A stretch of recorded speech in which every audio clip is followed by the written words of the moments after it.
ম্যাচের আগেই ফলাফল ফাঁস। চেন্নাই নাকি মুম্বাই, আইপিএলের 29তম ম্যাচে জিতবে কোন দল তা আগেই জানিয়ে দিল জ্যোতিষী বিড়াল। বন্ধুরা, বিস্তারিত জানার আগে ভিডিও লাইক বাটন একটি ক্লিক করুন এবং আমাদের চ্যানেলটি এখনো সাবস্ক্রাইব করে না থাকলে এখনই সাবস্ক্রাইব করে নিন। চেন্নাই বনাম মুম্বাই, আইপিএলের 29তম ম্যাচে জিতবে কোন দল তা নিশ্চয়ই আগে ভাগে বলে দেওয়া সম্ভব নয়। তবে এবার কঠিন সেই কাজটি করে দেখাচ্ছে অ্যাকিলিস নামের একটি বিড়াল। চেন্নাই নাকি মুম্বাই, আইপিএলের 29তম ম্যাচের আগেই সেই ম্যাচের ফলাফল নিয়ে ভবিষ্যৎবাণী করেছে অ্যাকিলিস, আর এই জন্য তাকে দেয়া হয়েছে বিশেষ প্রশিক্ষণ। 2010 সালের ফুটবল বিশ্বকাপে অক্টোপাস পলের কথা নিশ্চয়ই মনে আছে অনেকের। একের পর এক ম্যাচে চমকপ্রদ ভবিষ্যৎবাণী করে দক্ষিণ আফ্রিকা বিশ্বকাপে ভিন্ন এক রোমাঞ্চ ছড়িয়েছিল পল। স্পেন যে 2010 সালের বিশ্বকাপ জয় করবে তা আগেভাগে জানিয়ে দিয়েছিল অক্টোপাসটি। সুখবর, আইপিএল 2024-ও আছে।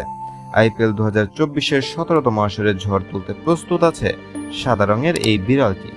ধবধবে সাদা আর নীল চোখের এই বিড়ালটির নাম অ্যাকিলিস। নিবিড় যত্ন আর ভালোবাসায় অ্যাকিলিসের বেড়ে ওঠা বিশ্বের অন্যতম সেরা প্রাণী জাদুঘর সেন্ট পিটার্সবার্গের হারমিটেজে। শারীরিক ত্রুটি নিয়ে জন্ম অ্যাকিলিসের, সৃষ্টিকর্তা তাকে দেননি সোনার ক্ষমতা, তবে তার আছে তীব্র অনুমান শক্তি। তা দিয়েই চমক দেখাতে চায় এই বিড়ালটি, কিন্তু কিভাবে? চেন্নাই বনাম মুম্বাই 29তম ম্যাচ চলাকালীন অ্যাকিলিসের সামনে দুটি পাত্রে খাবার রাখা হবে, আর পাত্র দুটির সঙ্গে দুই দলের দুটি পতাকা লাগানো হবে। সেখান থেকে অ্যাকিলিস যেই পাত্রের খাবার খাবে সেদিন বোঝা যাবে ওই পাত্রের সঙ্গে পতাকা আছে যেই দলের, সেই দলটি ওই ম্যাচে জয় পাবে।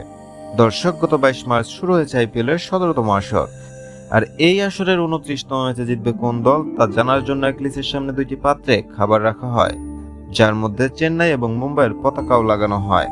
সবাই ভেবেছিল অ্যাকিলিস মুম্বাই নামক পাত্র থেকেই খাবার খাবে, কেননা বর্তমানে মুম্বাই অনেক শক্তিশালী দল। কিন্তু সবার ধারণা ভুল প্রমাণ করে অ্যাকিলিস চেন্নাইয়ের পাত্র থেকে খাবার খায় আর চেন্নাইকে উইনার বলে ঘোষণা করে।